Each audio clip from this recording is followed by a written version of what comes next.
You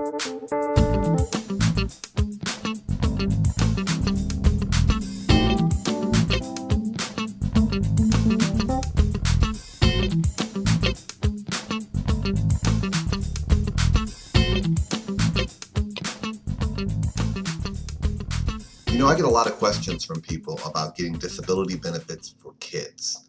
And typically I give the same answer that you probably hear from a lot of representatives who represent kids and say, getting disability benefits for kids is tough. And the reason why is because under most circumstances, Social Security doesn't really like to say that a child is disabled. And children are tough. You're talking about most kids will sit there and they'll have a cold, be sick, and still want to go outside and play.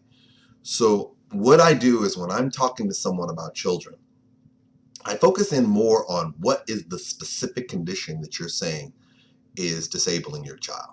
Well, one of the more common ones that I get is a child being found disabled because they're learning disabled. And so what happens is you find yourself in a position where you're wondering, should I apply for disability benefits or supplemental security income because my child has a learning disability? Okay, here's a few things that you need to take in consideration when you're trying to see how severe their learning disability is. First, have they been held back?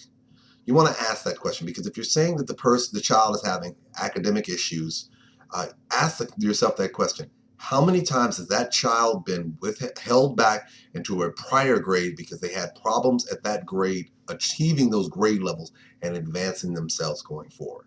So that's a good indicator right out the gate.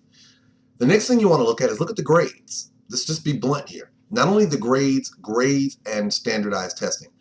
A lot of states require tests in order to advance to the next grades.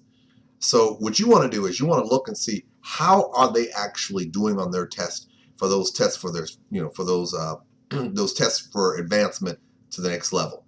A lot of times those tests, like I'll give you a good example. In Florida, we have what's called the FCAT. And that's a test that it's given at different phases along the way in terms of advancement to grades. But pretty much most students have to take it year in, year out. The nice part about it is that it does give you a detailed breakdown in terms of how that student ranks against other students in the state of Florida with regards to math and with regards to reading and things of that nature.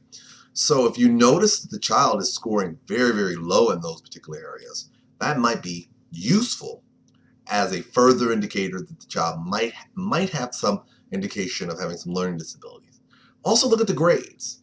The grades is a good indicator as well. If you've got a child that is getting B's and F's on a regular basis and is being held back, those things again might be an indicator that the child might have some learning disabilities. Now, I want you to stop for a second before I go on. Okay? Just because a child has been held back, does poorly on taking tests, and has had low grades, doesn't necessarily mean that they're learning disabled. I know some people are going to go, hot dog, my child falls in that category. Let me go ahead and run over here and apply. You got to do a little bit more than that. So first you want to ask yourself, does that child, the next question after those three basic questions is, does that child have has the school established for that child an individualized education plan for the advancement of that child's academic process? That's a nice way of saying this child has so many problems that we think it's necessary to evaluate whether and put them on a plan that is specifically geared towards helping them advance. Now, every state has a little different nuance in terms of how they do it, but typically when they set up those plans, it's a joint venture between school psychologists, the teacher, the principal, the parent, to try to figure out what is the best mechanism for actually advancing, planning for that child's advancement. Usually, in addition to doing that, at some particular point, there may be some testing involved. Now, this testing is different from what we talked about with regards to the standardized testing for advancement. We're talking about testing that is specifically designed to identify the presence of a potential learning disability. In other words, an IQ test. That's usually, which is probably a more common thing that you're going to see.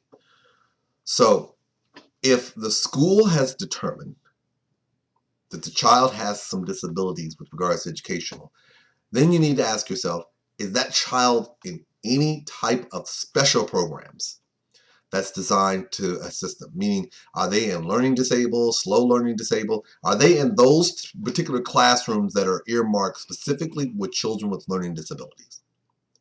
And so you want to know that as well. Also, feedback from teachers are golden. Let me be the first to tell you. A teacher's feedback can go a long way, because let's call it like it is. And this, you may not want to hear this. Depending on how long the child is in school, your child probably is going to spend about an equal amount of time with their teacher as they will with you. However, what you see in a home environment may be relevant for purposes of how they're doing on their homework and things of that nature. But how they operate in the classroom is going to be crucial, and the teacher is the best person to give that indication. So I know I've given you a lot of things, but I'm telling you, if you get all these things collectively, that can give you a good snapshot of whether or not your child is potentially learning disabled, and whether or not that disability rises to a level to where you may want to consider applying for disability benefits based on the job